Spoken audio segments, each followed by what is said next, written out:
નમસ્કાર વિદ્યાર્થી મિત્રો, મારી યુટ્યુબ ચેનલ સંજય પટેલમાં આપ સૌનું હાર્દિક સ્વાગત છે.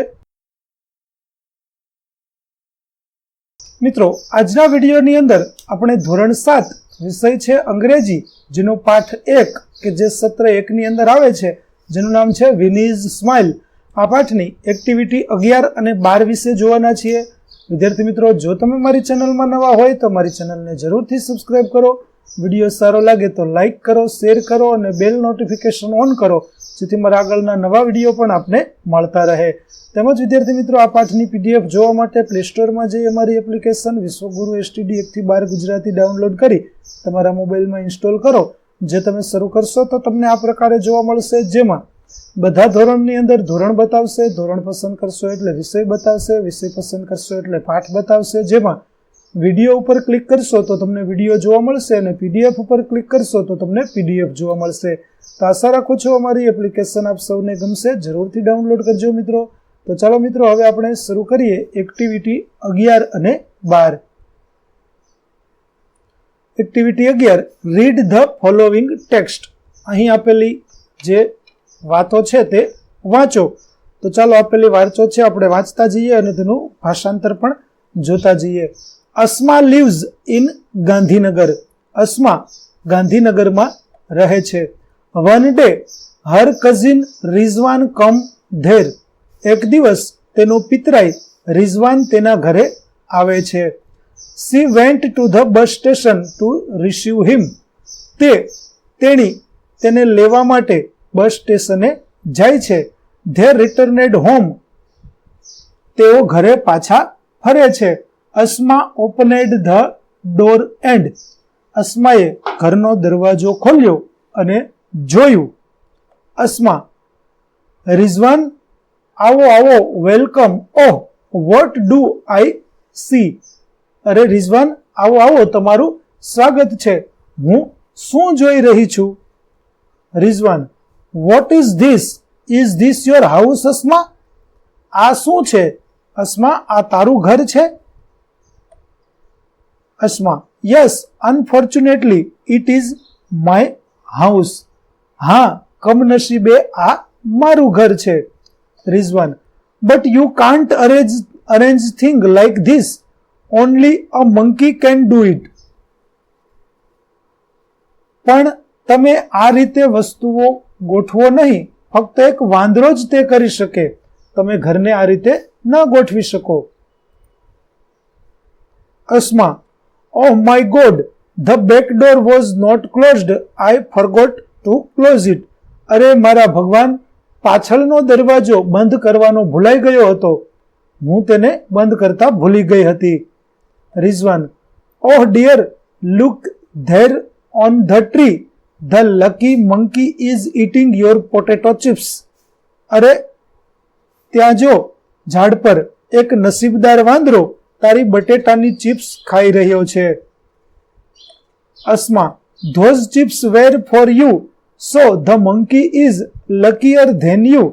હા, તે ચિપ્સ મેં તારા માટે રાખી હતી, પણ તારા કરતા વાંદરો વધારે નસીબદાર છે. Rizwan, okay, let's arrange the room in a civilised way. કાંઈ વાંધો નહીં, સારું, ચાલ ઓરડાને ફરીથી આપણે વ્યવસ્થિત કરીએ. Asma, let's do it. હુપ હુપ, ચાલ આપણે તે કરીએ. તો આ પ્રમાણે અસ્મા અને રિઝવાન વચ્ચેનો સંવાદ છે તે આપણે જોયો. હવે બિફોર ધ મંકીઝ એન્ટ્રી, એટલે કે વાંદરો ઘરની અંદર દાખલ થયો તે પહેલા ઘર આ પ્રકારે જોવા મળતું હતું, કે જે એકદમ વ્યવસ્થિત ગોઠવાયેલું છે. તે ચિત્રની અંદર તમે જોઈ શકો છો. હવે let's read what did the monkey do. હવે વાંદરાએ શું કર્યું તે આપણે જોઈએ. તો the monkey entered the room. વાંદરો રૂમમાં દાખલ થયો. It scattered all the things. તેણે બધી વસ્તુઓ ફેલાવી દીધી. The table fan is on the cot. Table પંખો છે તે ખાટલા ઉપર છે. It was on the table near the cot. તે ખાટલા પાસેના ટેબલ પર હતો.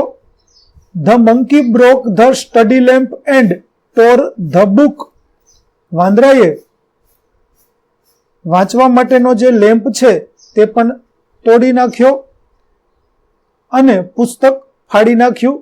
The monkey took out shoes from the shoe stand and threw them out.